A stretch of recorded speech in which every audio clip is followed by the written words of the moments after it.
Got a lot of how-tos today, so stand by. What happens if you don't have 20% down? You don't need to have 20% down. You need to have income to justify what you're buying. The more down payment you put into a house, the lower your payments are going to be. If you buy $1 million house and you put 3% down, and yes, you can do 3% down in the conventional, but your income has to justify it. The underwriters and the loan have to agree to it. You don't need to have 20% down. That's a myth. It might be a thing that's stopping you from buying a house. Look, if you have decent income and not so great a credit score and you have high debt, work on the debt.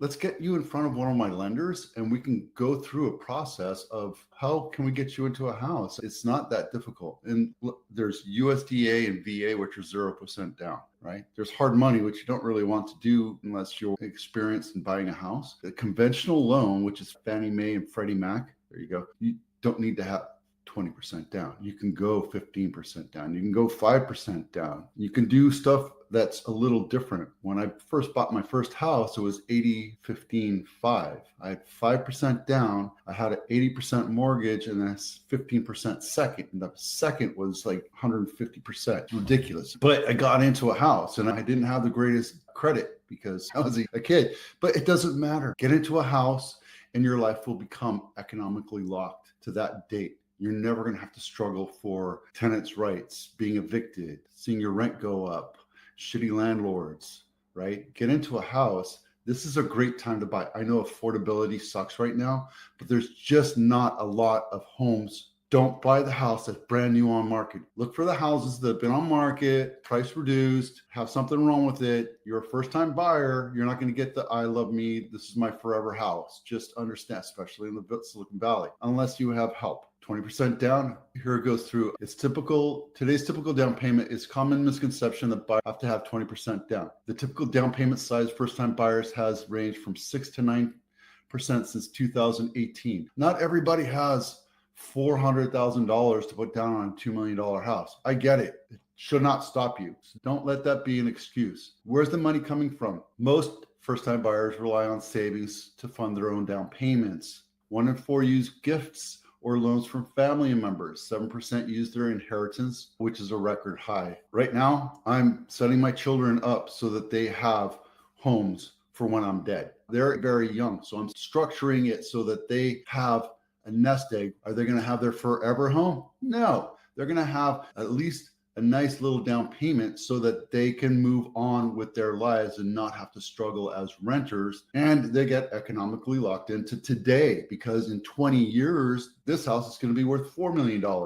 So think of different ways of helping out your kids to get into houses because right now is a great time to do it. I'm going to show you why. Popular loans for first-time repeat buyers. Make all cash offers, and that 74% of all buyers and 91% of first-time buyers investing in primary residence for their purchase. Majority of both groups use conventional loans. Again, conventional, Freddie Mac and Fannie Mae, those are conventional. There's multiple options. So if you go to a bank and they stick a round peg into a square hole, that's not going to fit.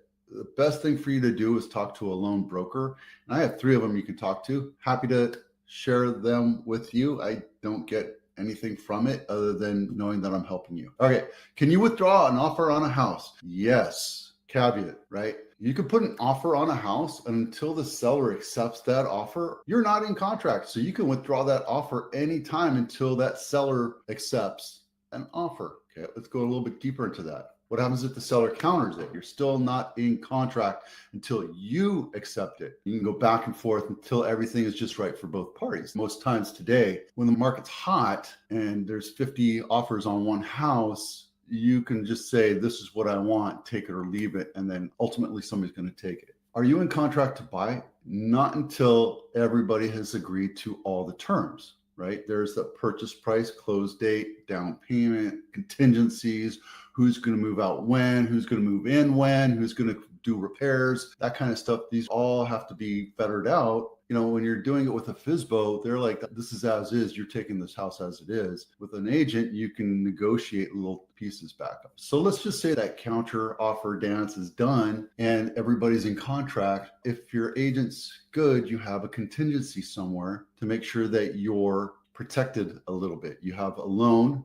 contingency, appraisal contingency, property condition contingency, and need to sell your house contingency. Those are the four main ones. It's not all of them, but those are the four main ones. There's like preliminary title report. There might be a cloud on title and it has to be done before this. There might be a solar lien thing, but that goes into the loan. So there's a lot of little things, but the four main categories is loan appraisal, property condition, and the COP, what I call the need to sell your house contingency. Once those are gone, you're standing on the ledge, ready to jump off. You can withdraw, but then you will have penalties. What about an accepted offer? If you're in the contingency period, you're safe. If you're out of the contingency period, you put your deposit down, you've done all the inspections and appraisals, you have the full loan approval, that you're ready to go. Just pull the trigger and sign the documents and ready for the bank to fund the loan. You're absolutely welcome to walk away from that offer, but there's something called a 3% earnest money down payment. And that's why that's important, because once you're out of contingency period, that 3% is up for grabs. And yes, you can argue it as a buyer. You can say, oh, I didn't know. No, you're signing a document. You're an adult. And if you whine and complain about it, there's something called liquidated damage clause. That's an option to sign, but I suggest you sign it. And then arbitration, which is something that you have to sign saying, I'm not going to sue you. We're just going to go to third party,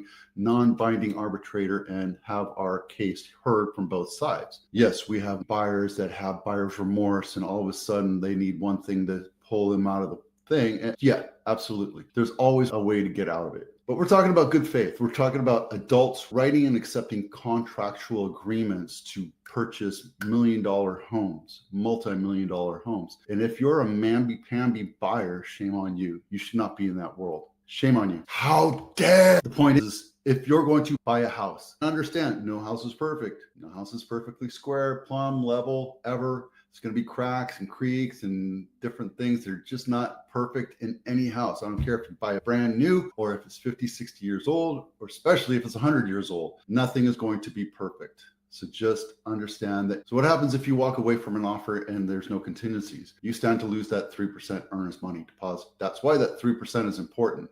If you come in and show me $1,000 deposit and then I have a 3% deposit, which one am I going to go with? Which one would you go with? We just had an offer go bad within the contingency period. It was on the last day, but there was a qualification issue. It doesn't affect you as a buyer, but it does affect the relationship between the two agents. Since they're two good agents and one agent has to come up with the they don't qualify thing, I can hold their feet to the fire and say, I need proof. You need to show me some kind of proof. You lose face with me as an agent. You're canceling an offer. It's going to make you look bad. The likelihood of me ever doing business with that person again is almost zero. There's no perfect thing, right? And I don't have anything against that agent. It just didn't work out, but felt like there's some kind of games being played, and that's okay. I don't get hurt. I don't get emotional about it, but my sellers are a little upset because now we have to go back on market, and that's just the way it is. It does happen. It happens more often than we think, about 20, 30% of the time, especially when the market's slow. When the market's slow, buyers feel like they can walk around and do whatever they want. And that kind of sucks, right? But it is what it is. It's just life.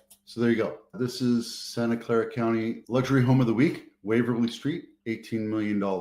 It sold in 7 days, 6-bedroom, 2 half baths, and 5,700 square feet, built in 1920. Let's take a look at this one. This one is in Palo Alto. That's where it is. And let's take a look at the pictures inside. That looks like 1920s. You look at those period films, World War II, families sitting around the oak table. That's awesome. I love that. Let me open this up for you. A yoga room. That's awesome. That's the best prop I've seen. This is Los Gatos Home of the Week, and it's right by Santa Cruz. There's Pizza My Heart over there, so that's cool. This is San Mateo Ave, not my listing, $3.6 million. 3-bedroom, 3-bath, 2,500 square feet, built in 1930, and on market 25 days. Nice rusty Tuscan look. See that look and feel right there with that older, richer looking granite countertop?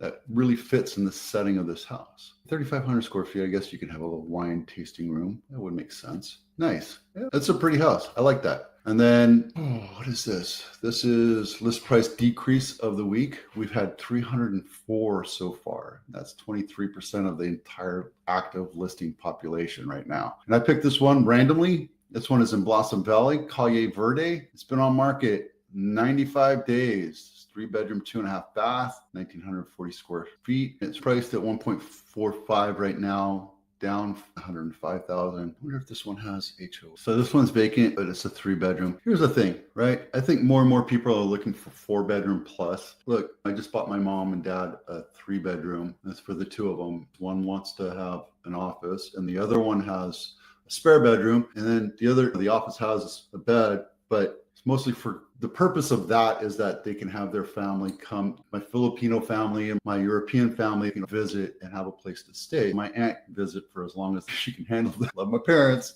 but it is what it is. This is important because I wanted to talk about expireds. I have to give you the list price reduction one. The number of expired listings, let me open this up for you. There we go. Single family, no condo or townhouses. I got this from the MLS. It's the last 5 years. 2022 was the big spike. And if you remember 2022, that was when the rates went up, right? One thing that I do want to point out is that this graph right here, that's right here today, actually last month. But the number of expired listings have popped up the last 5 years. Something to keep an eye out for. I went here to the 30-year fixed on Fred, and this is November 2023 when rates went from 2%, 3%, all the way up to 7%. So yeah, that's going to put a damper on sale when you triple the interest rate. It just does. That's what happened here.